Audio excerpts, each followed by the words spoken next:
ಗುರುಭ್ಯೋ ನಮಃ ಹರಿ ಓಂ. ನನ್ನೆಲ್ಲ ಪ್ರೀತಿಯ ವೀಕ್ಷಕರಿಗೆ ಭಕ್ತಿಪೂರ್ವಕ ನಮಸ್ಕಾರಗಳು. ಎಲ್ಲರೂ ಕ್ಷೇಮವಾಗಿದ್ದೀರಾ ಅಂತೇಳಿ ಭಾವಿಸುತ್ತೇನೆ.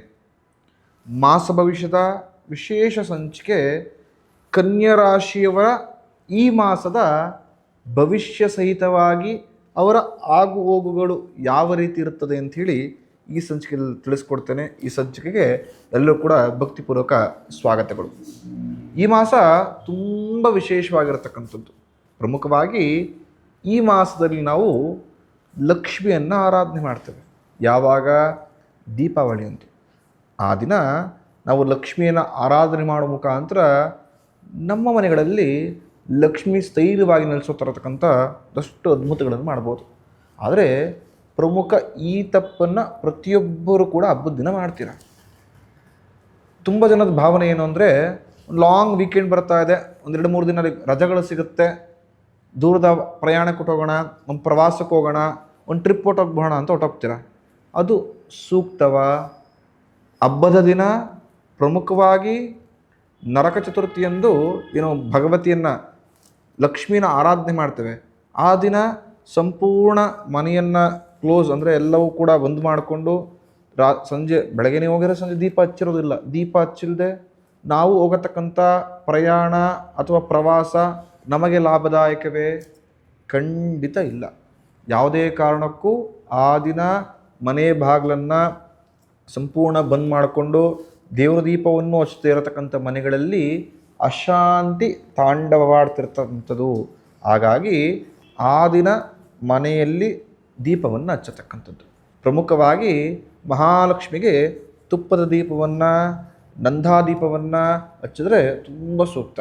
ಹಾಗಾಗಿ ಈ ಮಾಸ ಲಕ್ಷ್ಮಿ ಅನುಗ್ರಹಕ್ಕೋಸ್ಕರ ಆ ದಿನ ಅಂದರೆ ಏನು ಲಕ್ಷ್ಮೀ ಪೂಜೆ ಆಗುತ್ತೋ ಮನೆಗಳಲ್ಲಿ ದೀಪವನ್ನು ಹಚ್ಚಿ ಮನೆ ಮುಂದೆ ಸುಂದರವಾದ ರಂಗೋಲಿಯನ್ನು ಬಿಟ್ಟುಕೊಂಡು ಭಗವತಿಯನ್ನು ಸ್ವಾಗತ ಮಾಡೋದಕ್ಕೆಲ್ಲ ವ್ಯವಸ್ಥೆಯನ್ನು ಮಾಡ್ಕೊಳ್ಳಿ.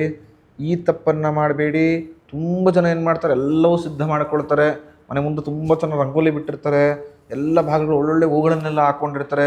ದೇವ್ರ ಮನೆ ತುಂಬ ಚೆನ್ನಾಗಿ ಎಲ್ಲ ರೆಡಿ ಮಾಡಿ ಚಿನ್ನ ಬೆಳ್ಳಿ ವಜ್ರ ಇರತಕ್ಕಂಥ ಎಲ್ಲ ದ್ರವ್ಯಗಳನ್ನು ಇಟ್ಟಿರ್ತೀರ. ಆದರೆ ಹೊಸ್ಲು ಮುಂದೆ 4-5 ಚಪ್ಪಲಿಗಳನ್ನು ಬಿಟ್ಬಿಟ್ಟಿರ್ತಾರೆ. ಹೊಸ್ಲು ಮುಂದೆ ಚಪ್ಪಲಿಗಳನ್ನು ಬಿಟ್ಟರೆ ಲಕ್ಷ್ಮಿ ಮನೆಗೆ ಬರ್ತಾಳೆ ಅಂತ ನಾನು ಅಂದ್ಕೊಂಡಿದ್ದೀರಾ? ಖಂಡಿತ ತಪ್ಪು. ತುಂಬ ಜನ ಮನೆ ವಾಸ್ತುಗೆ ಹೋದಾಗ ನಾವು ನೋಡ್ತಾ ಇರ್ತೀವಿ, ಹೊಸ್ಲು ಇರುತ್ತೆ, ಎದುರುಗಡೆ ನಿಮಗೆ ಸ್ಲಿಪ್ಪರ್ಗಳನ್ನೆಲ್ಲ ಬಿಟ್ಟಿರ್ತಾರೆ. ಹೊಸ್ಲು ಪಕ್ಕದಲ್ಲೇ ಸ್ಲಿಪ್ಪರ್ ಸ್ಟ್ಯಾಂಡ್ ಇರುತ್ತೆ. ಆ ಸ್ಲಿಪ್ಪರ್ನ ನೀವು ಮನೆಗೆ ಹೋಗ್ಬೇಕಾದ್ರೆ ಹೇಗೆಂದರೆ ಹೊಸ್ಲು ಮೇಲೇ ಬಿಟ್ಬಿಟ್ಟು ಮನೇಲಿ ಹೋಗತಕ್ಕಂಥ ಒಂದಷ್ಟು ವ್ಯವಸ್ಥೆಗಳನ್ನು ನಾನು ಕಣ್ಣಾರ ನೋಡಿದ್ದೇನೆ. ಇದು ತಪ್ಪು.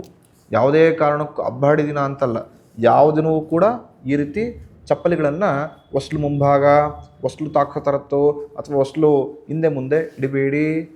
ಮನೆಯಲ್ಲಿ ಅಶಾಂತಿ ಕಾಡುತ್ತೆ. ಯಾವುದೇ ಕಾರಣಕ್ಕೂ ಮನೆಯಲ್ಲಿ ಲಕ್ಷ್ಮಿ ನೆಲೆಸೋದಿಲ್ಲ. ಇದನ್ನು ತಿಳ್ಕೊಳ್ತಕ್ಕಂಥದ್ದು ಪ್ರಮುಖ ಕನ್ಯಾ ರಾಶಿ. ಕನ್ಯಾ ರಾಶಿಯವರಿಗೆ ಈ ಮಾಸದಲ್ಲಿ ಮಾಡತಕ್ಕಂಥ ವ್ಯಾಪಾರ, ವ್ಯವಹಾರ, ಉದ್ಯೋಗದಲ್ಲಿ ಲಾಭವನ್ನು ಕಾಣ್ಬೋದು.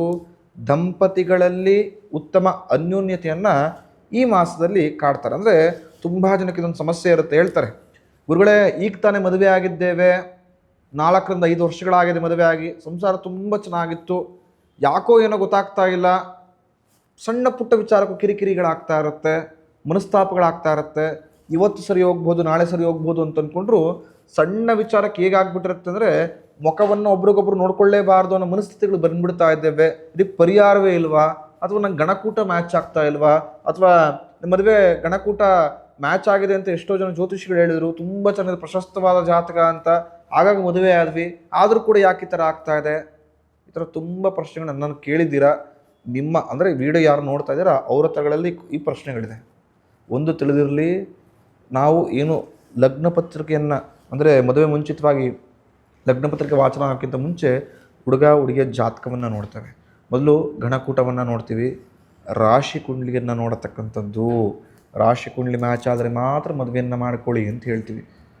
ತುಂಬ ಜನ ಏನು ಮಾಡಿಬಿಡ್ತಾರೆ, ಆ ಥರದ ನಿರ್ಧಾರಗಳನ್ನು ತೆಗೆದುಕೊಂಡು ಹೆಸರು ಕೂಡ ಬರ್ತಾ ಇಲ್ಲ ಅದನ್ನು ಮತ್ತೆ ಇನ್ನೊಂದೇನೋ ಹೆಸರು ಸೇರಿಸ್ಕೊಂಡು, ಡೇಟ್ ಚೆನ್ನಾಗಿಲ್ಲ ಅಂತೇಳಿ ಮತ್ತಿನ್ನೇನೋ ಡೇಟ್ ಇದು ಮಾಡ್ಕೊಂಡು ಈ ಥರ ಮದುವೆ ಆಗಬೇಕು ಅನ್ನೋ ಉದ್ದೇಶ ತಲೆ ಒಂದ್ಸಲಿ ಹೊಟ್ಟೋಗ್ಬಿಟ್ರೆ ಎಲ್ಲವೂ ಕೂಡ ಏನೇ ಇದ್ರೂ ಸರಿ ಮಾಡ್ಕೊಂಡು ಮದುವೆ ಮಾಡಬೇಕು ಅನ್ನೋ ಮನಸ್ಥಿತಿಗೆ ಬಂದುಬಿಡ್ತೀವಿ. ಅದು ತಪ್ಪು. ಆ ಥರ ತುಂಬ ತಪ್ಪು ಮಾಡಿರ್ತಕ್ಕಂಥ ಒಂದಷ್ಟು ಜನ ಸಫರ್ ಪಡ್ತಿರ್ತೀರಲ್ಲ ಕನ್ಯಾ ರಾಶಿಲಿ, ಅವರಿಗೆ ಈ ಮಾಸ ನಿಮ್ಮ ದಾಂಪತ್ಯದಲ್ಲಿರತಕ್ಕಂಥ ಒಂದಷ್ಟು ಜಗಳಗಳಾಗಿರ್ಬೋದು. ಪ್ರಮುಖವಾಗಿ ಕನ್ಯಾ ರಾಶಿಯಲ್ಲಿ ಯಾರು ಈ ಥರ ಕಷ್ಟಗಳನ್ನು ಪಡ್ತಾ ಇದ್ದೀರಾ ಅವರಿಗೆ ನಿಮ್ಮ ದಾಂಪತ್ಯದ ವಿಚಾರದ ಜಗಳಗಳು ಸ್ವಲ್ಪ ದೂರವಾಗುತ್ತೆ. ದಾಂಪತ್ಯದಲ್ಲಿ ಉತ್ತಮ ಅನ್ಯೋನ್ಯತೆ ವೃದ್ಧಿ ಆಗತಕ್ಕಂಥದ್ದು. ಅದೇ ರೀತಿ ಈ ಮಾಸ ನಿಮಗೆ ಕೊಂಚ ಮಟ್ಟಿಗೆ ಸ್ನೇಹಿತರಿಂದ ಲಾಭಕಾರಕ ಮಾಸವಾಗಿರುತ್ತೆ. ಅಂದರೆ ನಿಮ್ಮ ಸ್ನೇಹಿತರು ನಿಮ್ಮ ಜೊತೆಗೆ ನಿಂತ್ಕೊಂಡು ನಿಮಗೆ ಸಹಾಯವನ್ನು ಮಾಡತಕ್ಕಂಥದ್ದು. ಯಾರು ಹೊಸ ಯೋಜನೆಯನ್ನು ಪ್ರಾರಂಭಿಸಬೇಕು ಅಂತ ಅಂದ್ಕೊಂಡಿದ್ದೀರೋ ಅವರಿಗೆ ಸೂಕ್ತವಾದ ಮಾಸ ಈ ಮಾಸ. ಕನ್ಯಾ ರಾಶಿಯವರಿಗೆ ಹೊಸ ಉದ್ಯೋಗಗಳನ್ನಾಗಿರ್ಬೋದು ಅಥವಾ ಹೊಸ ವ್ಯಾಪಾರ ವ್ಯವಹಾರವನ್ನಾಗಿರ್ಬೋದು ಪ್ರಾರಂಭಿಸಿ ಖಂಡಿತವಾಗಿಯೂ ಒಳ್ಳೆಯ ಲಾಭವನ್ನು ನೀವು ಕಾಣ್ತೀರ. ಪ್ರಮುಖವಾಗಿ ಕನ್ಯಾ ರಾಶಿಯವರಿಗೆ ಈ ಮಾಸದಲ್ಲಿ ತಾಳ್ಮೆಯಿಂದ ವ್ಯವಹರಿಸಿದರೆ ಅಧಿಕ ಲಾಭ ಉಂಟು. ಅಂದರೆ ಮಾಡತಕ್ಕಂಥ ಕೆಲಸ ಕಾರ್ಯಗಳಲ್ಲಿ ಆತುರದ ನಿರ್ಧಾರಗಳು, ಆ ಥರದ ಕೆಲಸ ಕಾರ್ಯಗಳು ಬೇಡ. ನೀವೆಷ್ಟು ಆತುರದಿಂದ ಕೆಲಸ ಮುಗಿಸ್ಲೇ ಬಿಡಬೇಕು, ನಾಳೆ ಆಗೋ ಕೆಲಸ 5 ನಿಮಿಷಕ್ಕೆ ಆಗಿಬಿಡಬೇಕು ಅಂತ ಆ ಥರ ಮಾಡ್ತಿರೋ ಅಲ್ಲಿ ಕೆಲಸಗಳಲ್ಲಿ ಸಮಸ್ಯೆ ಆಗುತ್ತೆ, ಎಡವಟ್ಟುಗಳಾಗತ್ತೆ. ಹಾಗಾಗಿ ಆ ಥರದ ನಿರ್ಧಾರಗಳು ಬೇಡತಕ್ಕಂಥದ್ದು. ಸರ್ಕಾರಿ ಅಧಿಕಾರಿಗಳಿಗೆ ಅಂದರೆ ಸರ್ಕಾರಿ ಉದ್ಯೋಗಿಗಳಿಗೆ ಈ ಮಾಸ ಒಳ್ಳೆಯ ಲಾಭದಾಯಕ ಮಾಸ. ಒಳ್ಳೆ ಯಾರ ಕೊಂಚ ಮಟ್ಟಿಗೆ ನಾನು ಇಲ್ಲಿಂದ ಬೇರೆ ಜಿಲ್ಲೆಗೆ ಅಥವಾ ಬೇರೆ ಇಲಾಖೆಗೆ ಟ್ರಾನ್ಸ್ಫರ್ ಬಯಸ್ತಾ ಇದ್ದರೆ ಖಂಡಿತ ಅಂಥ ಸರ್ಕಾರಿ ಅಧಿಕಾರಿಗಳು ಅಂದರೆ ಕನ್ಯಾ ರಾಶಿಯಲ್ಲಿರ್ತಕ್ಕಂಥ ಸರ್ಕಾರಿ ನೌಕರರಿಗೆ ಅಧಿಕಾರಿಗಳಿಗೆ ಈ ಮಾಸ ಲಾಭದಾಯಕ ಮಾಸ. ಕೊಂಚ ಮಟ್ಟಿಗೆ ಪ್ರಯತ್ನ ಪಡಿ, ಈ ವಿಚಾರದಲ್ಲಿ ನಿಮಗೆ ಒಳ್ಳೆ ಜಯತ್ವ ಪ್ರಾಪ್ತವಾಗುತ್ತೆ. ಇನ್ನು ಕಬ್ಬಿಣ ಹಾಗೂ ಸಿಮೆಂಟ್ ವ್ಯಾಪಾರಿಗಳಿಗೆ ಈ ಮಾಸ ಲಾಭದಾಯಕ ಮಾಸವಾಗಿರುತ್ತೆ. ಇಂದಿನ ಮಾಸಕ್ಕೆ ಹೋಲಿಸ್ಕೊಂಡ್ರೆ ಅಂದರೆ ಸೆಪ್ಟೆಂಬರ್ಗೆ ಹೋಲಿಸ್ಕೊಂಡ್ರೆ ಈ ಮಾಸದಲ್ಲಿ ಕಬ್ಬಿಣ ಮತ್ತು ಸಿಮೆಂಟ್ ವ್ಯಾಪಾರಿಗಳು ಕನ್ಯಾ ರಾಶಿಯಲ್ಲಿರತಕ್ಕಂಥವ್ರು ಒಳ್ಳೆ ಲಾಭವನ್ನು ನೀವು ನೋಡ್ತೀರ.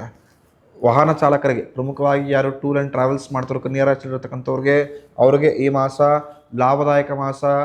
ಅನಿರೀಕ್ಷಿತ ಹಣಗಳು ನಿಮಗೆ ಈ ಮಾಸದಲ್ಲಿ ಲಭಿಸುತ್ತೆ. ಅಂದರೆ ನೀವು ಅಂದ್ಕೊಂಡಿರ್ತೀರ ಇಷ್ಟು ದೂರ ನಾನು ಪ್ರಯಾಣ ಮಾಡ್ತೇನೆ, ಇಷ್ಟು ಟ್ರಿಪ್ ಸಿಗುತ್ತೆ ನನಗೆ, ಇಷ್ಟು ಹಣಗಳನ್ನು ನಾನು ಸಂಪಾದನೆ ಮಾಡ್ಬೋದು ಅಂತ. ಅದು ದ್ವಿಗುಣ ಅಂದರೆ 2 ಪಟ್ಟಾಗತಕ್ಕಂಥ ಚಾನ್ಸಸ್ಗಳು ಈ ಮಾಸದಲ್ಲಿದೆ. ಹಾಗಾಗಿ ಶ್ರದ್ಧೆಯಿಂದ ಕೆಲಸ ಮಾಡಿ ಖಂಡಿತವಾಗಿಯೂ ನಿಮಗೆ ಲಾಭದಾಯಕವಾಗುತ್ತೆ. ಹಾಗೆಯೇ ಕನ್ಯಾ ರಾಶಿಯವರಿಗೆ ಈ ಮಾಸದಲ್ಲಿ ಕೌಟುಂಬಿಕ ವಿಚಾರದಲ್ಲಿ ಭಿನ್ನಾಭಿಪ್ರಾಯಗಳು, ಜಗಳಗಳು, ಮಾತುಕತೆಯ ಸಂಘರ್ಷಗಳು ಜಾಸ್ತಿ ಆಗುತ್ತೆ. ಪ್ರಮುಖವಾಗಿ ಸೋದರರ ನಡುವೆ ಮನಸ್ತಾಪಗಳು ಜಾಸ್ತಿ ಆಗತಕ್ಕಂಥದ್ದು ಅಂತ. ಅಂದರೆ ಕೌಟುಂಬಿಕ ವಿಚಾರಗಳು ಕನ್ಯಾ ರಾಶಿಯವರಿಗೆ ಈ ಮಾಸ ಒಳ್ಳೆ ಫಲವನ್ನು ಕೊಡತಕ್ಕಂಥದ್ದಲ್ಲ. ಕೌಟುಂಬಿಕ ವಿಚಾರದಲ್ಲೇ ಭಿನ್ನಾಭಿಪ್ರಾಯಗಳು, ಮನಸ್ತಾಪಗಳಾಗತ್ತೆ. ಜಾಗ್ರತೆ ಎಂದಿರಿ. ನಿಮ್ಮ ಆಹಾರ ಕ್ರಮದ ಮೇಲೆ ಗಮನ ಹರಿಸತಕ್ಕಂಥದ್ದು ಕನ್ಯಾ ರಾಶಿಯವರು. ಇಲ್ಲದಿದ್ದರೆ ಆರೋಗ್ಯದ ಸಮಸ್ಯೆಗಳನ್ನು ಹೊಟ್ಟೆ ಮತ್ತು ಅದರ ಸಂಬಂಧಪಟ್ಟಿದ ವಿಚಾರಗಳಲ್ಲಿ ಎದುರಿಸ್ತಕ್ಕಂಥದ್ದಾಗತ್ತೆ. ಹಾಗಾಗಿ ಆರೋಗ್ಯದ ಮೇಲೆ ಗಮನ ಹರಿಸತಕ್ಕಂಥದ್ದು. ಈ ಮಾಸದಲ್ಲಿ ಯಾರು ಪ್ರಯಾಣವನ್ನು ಮಾಡಬೇಕು ಅಂತ ದೂರದ ಪ್ರವಾಸಗಳಿಗೆ ಹೋಗಬೇಕು ಅಂತಿದ್ರೆ ಜಾಗ್ರತೆಯಿಂದ ವಾಹನವನ್ನು ಚಾಲನೆ ಮಾಡತಕ್ಕಂಥದ್ದು. ಇಲ್ಲದಿದ್ದರೆ ಅಪಘಾತಗಳು ಅಥವಾ ವಾಹನವನ್ನು ಅಂದರೆ ಇಲ್ಲಿಂದ ನೀವು ಡೆಸ್ಟಿನೇಷನ್ ರೀಚ್ ಆಗೋವರೆಗೂ ಅಡೆತಡೆಗಳಾಗಿರ್ಬೋದು, ಏನು ಟೈರ್ ಪಂಚರ್ ಆಯಿತು ಅಂತ ಅಥವಾ ಏನೋ ನಾನಾ ವಿಧ ಸಮಸ್ಯೆಗಳನ್ನು ಅನುಭವಿಸ್ತೀರಾ. ಸ್ವಲ್ಪ ಮಟ್ಟಿಗೆ ಜಾಗ್ರತೆಯಿಂದ ಗಣಪತಿಯನ್ನು ಪ್ರಾರ್ಥನೆ ಮಾಡಿಕೊಂಡು ಗಣಪತಿಯನ್ನು ಆರಾಧನೆ ಮಾಡಿಕೊಂಡು ತದನಂತರ ಪ್ರಯಾಣವನ್ನು ಬೆಳೆಸಿ ಖಂಡಿತವಾಗಿಯೂ ನಿಮಗೆ ಯಾವುದೇ ರೀತಿಯ ವಿಘ್ನಗಳು ಬರೋದಿಲ್ಲ. ಈ ಮಾಸ ಅಧಿಕವಾದ ಖರ್ಚಿನೊಂದಿಗೆ ಹಣಕಾಸಿನ ಕೊರತೆಯೂ ಕೂಡ ನಿಮ್ಮನ್ನು ಕಾಡುತ್ತೆ ಅಂತ. ಅಂದರೆ ಅನ್ನೆಸೆಸರಿ ಖರ್ಚನ್ನು ಜಾಸ್ತಿ ಮಾಡಿಕೊಡ್ತೀರಾ. ಯಾವ ವ್ಯಕ್ತಿಗೆ ಖರ್ಚು ವೆಚ್ಚಗಳು ಜಾಸ್ತಿ ಆಗುತ್ತೋ ಅವರು ಖಂಡಿತವಾಗಿಯೂ ಆರ್ಥಿಕ ವಿಚಾರದಲ್ಲಿ ಸ್ವಲ್ಪ ಬಿಗಿ ಆಗಿಬಿಡ್ತಾರೆ. ಸೊ ಹಾಗಾಗಿ ಯಾವುದಕ್ಕೆ ಎಷ್ಟು ಬೇಕು ಅಷ್ಟೇ ಖರ್ಚು ಮಾಡಿ, ಇಲ್ಲದಿದ್ದರೆ ಸಾಲಗಾರ ಆಗತಕ್ಕಂಥದ್ದು ಖಂಡಿತ.